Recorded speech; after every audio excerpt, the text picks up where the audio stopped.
My girlfriend and I have been together for about a year.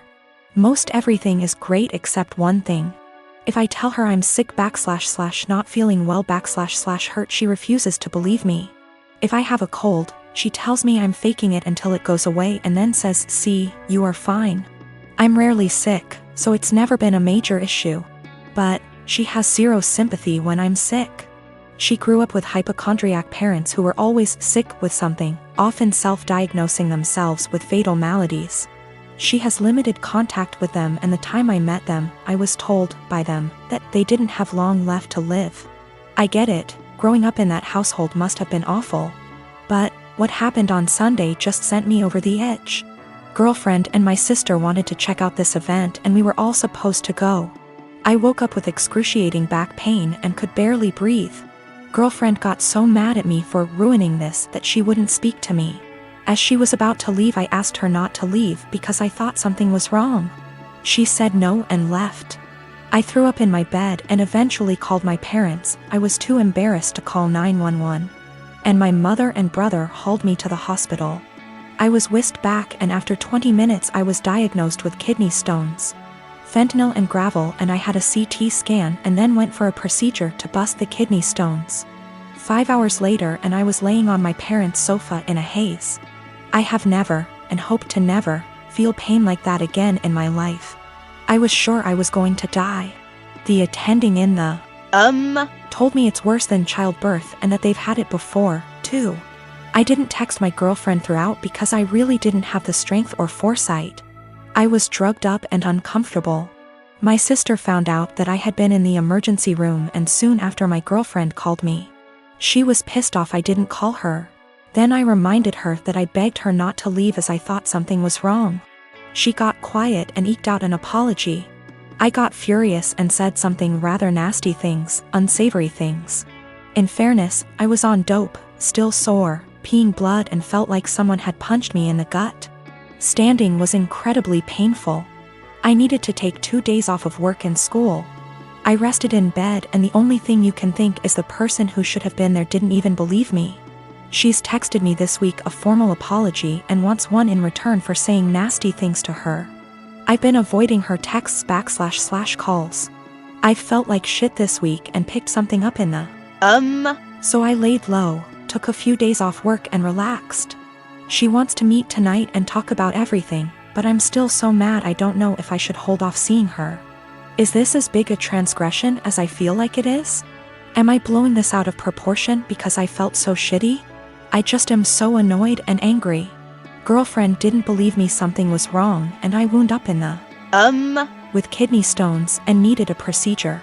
She was mad that I didn't call her, I was too doped up, and then when I blew up at her she felt bad. I'm still mad at her. For some weird reason my mother-in-law really wants to go into our bedroom whenever she comes over. On one occasion I followed her as she went upstairs. I was going to get something for my child as the bedrooms are upstairs. And she walked past the bathroom on the main floor and up the stairs behind it. She didn't hear me and I caught her walking straight into my room and rifling through bills on my dresser. She denied snooping, even though I'd just watched her do it. And said she was just going to use our bathroom because she couldn't find the other ones. She walked right past the one on the main floor and another one in the upstairs hallway to go into our bedroom. Since that happened, I installed an exterior doorknob that requires a key on our bedroom door and one on the door to our office / spare bedroom. However, she's still always forgetting where the bathroom is and trying the bedroom and office door. This really ticks me off. My husband says that I just get annoyed at this because everything she does drives me crazy, and since we've put locks on the rooms we don't want her in, there isn't really a problem anymore. Well, over the holidays we had my in-laws over for dinner, and before they came I was searching for the bedroom keys. We hadn't used them in a while since we only lock the doors when mother-in-law comes over. My husband told me we didn't need to lock the doors since she wouldn't try to get into the rooms, and I insisted that she would because she loves to snoop.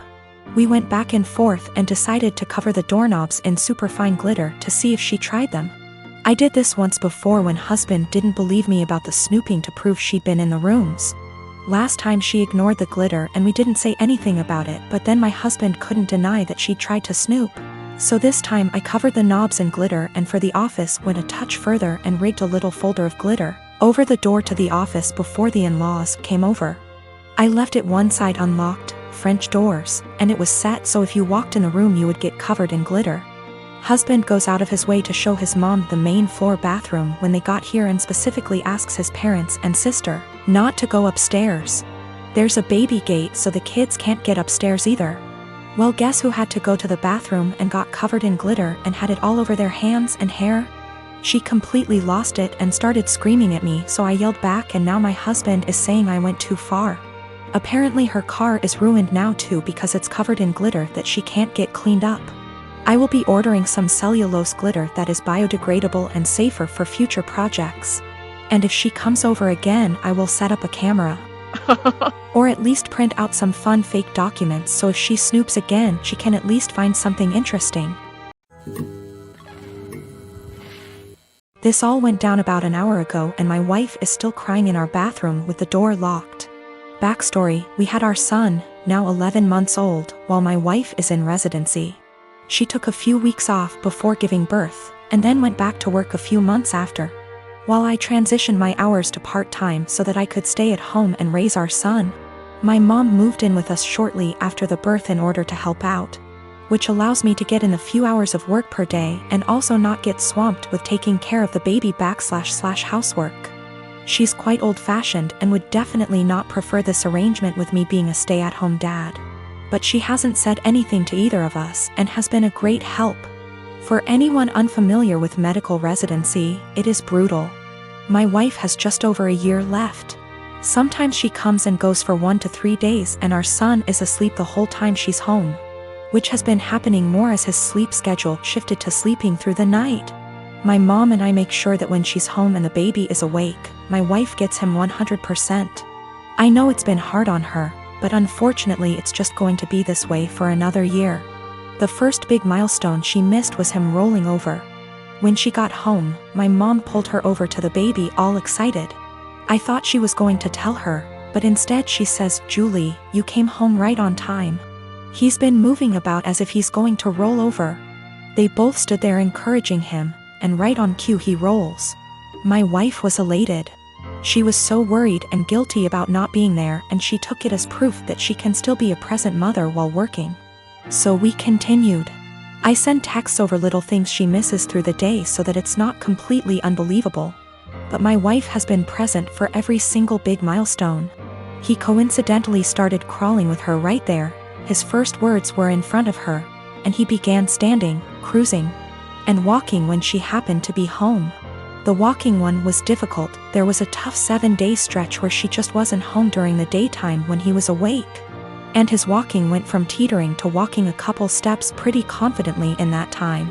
We put little beanbags in one of his pants pockets so he'd be wobbly and unbalanced, and it looked believable, since he fell after the first step like he was doing a week ago. Yes, it was mean to our poor son, but my wife's face was worth it. Today it all unraveled. So far he can just say mama, dada, and nana. Yesterday he started saying, "Bye, bye." My wife has today off and has been home all morning. My mom and I have been trying to get him to say, "Bye," all day without giving it away that we already know he can say, "Bye." Successfully got him to say, "Bye," to the ducks at the park, and we both gushed over his newest word the whole way home. My wife was using my phone to take pictures of him and began showing my mom at home while telling her about his newest word acquisition. She was swiping through my gallery and saw a video from yesterday and goes, "Oh, you never sent me this one." It was literally like a slow motion film happening in front of my eyes. I had taken the video of him yesterday waving, "Bye, bye." My wife isn't stupid, she figured the whole ruse out pretty much instantly. I've never seen her look so upset and heartbroken before. I couldn't say or do anything to comfort her. Now she's locked herself in the bathroom crying and won't come out. I bought a house a few months ago and moved in last month. The previous owner was a friendly old man that could no longer live alone, so he decided to sell and move in with his daughter. Just to be clear now, apparently he had been allowing use of his driveway to his disabled neighbor lady largely because street parking is extremely limited and what little street parking there is. is pretty much instantly occupied. What I am saying is unless you have a driveway you end up having to park a good 5-minute walk away, and that's the best case scenario. I put disabled in quotation marks because the lady in question is just really overweight, and I am not sure if that counts as disabled. Obviously I was unaware of this, so I was surprised to see a large SUV parked in my driveway when I moved in. I ended up having to knock on several doors asking whose car it was because the movers could not stand still on the busy road too long. I figured out it was the neighbor's car, so after a good 10 minutes of knocking, an extremely angry enormous lady opened the door. I told her to move the car and she immediately started arguing that the neighbor said it was fine. I told her he moved out.